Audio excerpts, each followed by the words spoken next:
Quiero dar las gracias a Álvaro Alba por esa excelente presentación de lo que es el fascismo ruso. I want to thank Álvaro Alba for that excellent presentation on Russian fascism. One of the main goals of this new fascist alliance is to poison the international atmosphere. It is to penetrate and control international institutions to prevent the growth and the spread of democracy and human rights in the world. Uno de los objetivos primeros de esta nueva alianza fascista es contaminar y envenenar las instituciones internacionales para impedir el crecimiento y la diseminación de la democracia y el respeto a los derechos humanos en el mundo.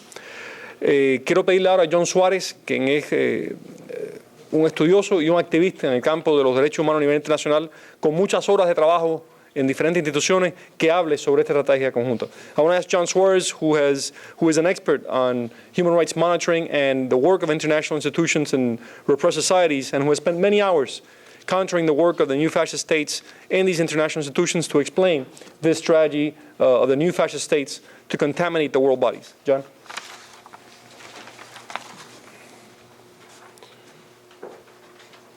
Well, I think the best way to sum it up is that the new boss is the same as the old boss.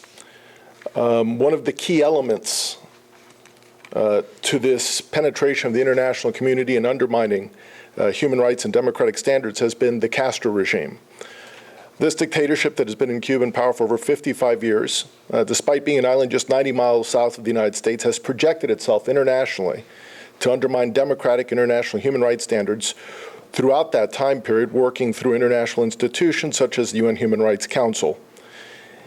Since the beginning, in the early 60s, the East German Stasi took part in training the Cuban intelligence service, but following the Cuban Missile Crisis in October of 1962, when there was a cooling of relations between the Soviet Union and Cuba, Fidel Castro invited former members of the Waffen-SS, Nazis, to train the Cuban military and intelligence services.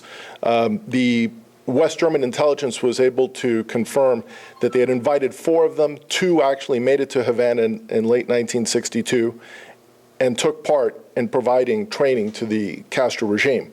That is to say that this is a regime that is willing to cross the ideological divide to explore effective methods of repression and control.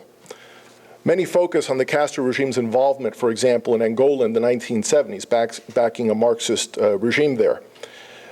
But they failed to look at, first off, in the 1960s, the organization of the Tricontinental, where they gathered guerrilla organizations, terrorist groups from around the world to coordinate efforts to destabilize democracies worldwide.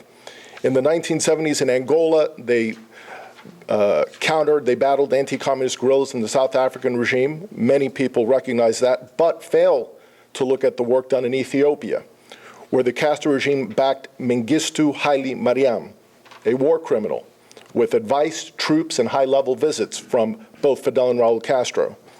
War crimes such as a provoked famine in the 1980s and targeting of ideologically suspect children for mass killings led to downplaying the role of the Castro regime in the whole affair. In the 1970s, in addition to supporting guerrillas and terrorists, the Castro regime also began an unusual relationship with the military dictatorship in Argentina, helping to block efforts to condemn it at the United Nations Human Rights Commission for thousands of leftists who had disappeared because of that military regime.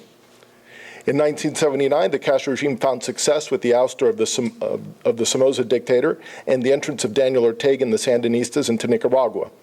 In the early 1980s, Cubans had made inroads into Grenada and the Caribbean.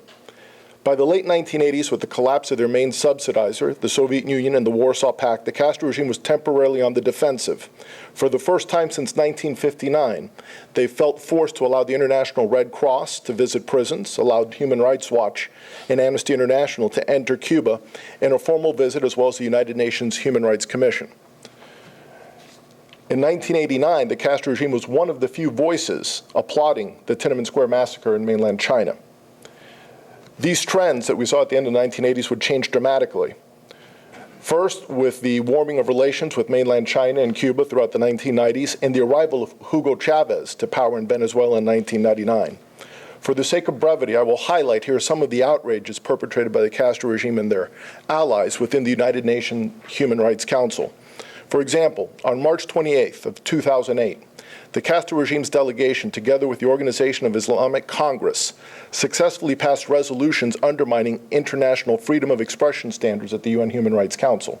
They succeeded in getting the votes and passing it. It wasn't just an issue that was brought up. The invitation of Manfred Nowak, the UN Special Rapporteur on Torture, by the Cuban ambassador and the Cuban Minister of Justice in January of 2009 to visit Cuba later that same year, only to be put off without notice again and again through 2009 and 2010, leading to this expert missing opportunities to visit other countries, and on June 9th of 2010 making the following statement, quote, "I regret that in spite of its clear invitation, the government of Cuba has not allowed me to objectively assess the situation of torture and ill treatment in the country by collecting firsthand evidence from all available sources." On February 2nd, 2009, during the Universal Periodic Review of China, the Cuban ambassador, Juan Antonio Fernandez Palacios, encouraged the Chinese regime to repress human rights defenders in China with more firmness. Let me underline this. The Universal Periodic Review is a place where countries gather to provide recommendations to improve human rights standards. And in this forum, the Castro regime's recommendation for how the Chinese regime can improve its human rights standards was to persecute with greater vigor human rights defenders in China. On May 28, 2009, amidst a human rights crisis in Sri Lanka, the Cuban government's diplomats took the lead and successfully blocked efforts to address the wholesale slaughter that was taking place there.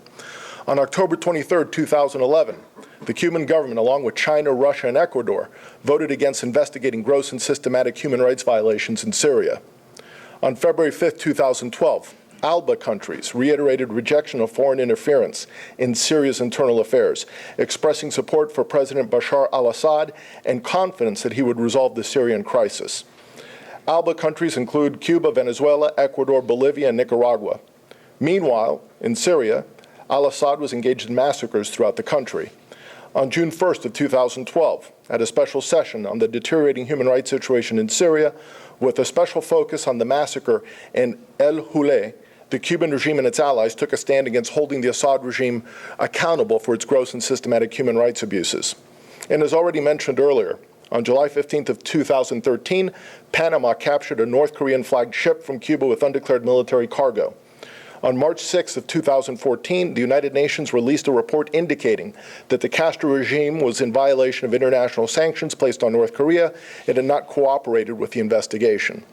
On March 17th, 2014, the UN Human Rights Council was divided in its discussion of the atrocities in North Korea between those who want the case to be elevated to the International Criminal Court and those who reject outright the existence of a commission of inquiry and conclusions. The Castro regime vigorously defended the North Korean regime and denounced the inquiry. On March 21st, 2014, the United Nations Human Rights Council, the Castro dictatorship once again applauded the human rights record of the People's Republic of China and voted to block the effort of human rights defenders to hold a moment of silence for Zhao Xunli. She was an activist who had tried to participate in China's Universal Periodic Review, but was detained at the airport trying to get on a flight to attend the current Human Rights Council session, accused of picking quarrels and provoking troubles. Within 3 months in detention and being denied medical care, Zhao Xunli died on March 14, 2014. On March 28, 2014, at the United Nations Human Rights Council, a resolution for the promotion and protection of human rights in the context of peaceful protest tried to safeguard this right, passed but with the narrow defeat of amendments that would have watered it down, led by South Africa, with the backing of Algeria, Belarus, China, Cuba, Egypt, Ethiopia, Russia, Saudi Arabia, and Venezuela. Out of that list of countries, the one with the closest relationship with South Africa was Cuba. Incidentally, in the present crisis in Ukraine, it is North Korea, Syria, and Cuba backing the Russian incursion into Crimea. UN experts in the past justified the presence of outlaw regimes such as Cuba and North Korea in the UN Human Rights Council, arguing that it would temper their behavior. Looking at the Cuban dictatorship's track record and its successful undermining of international human rights standards, one hopes that these experts will re-examine their assumptions. Thank you very much.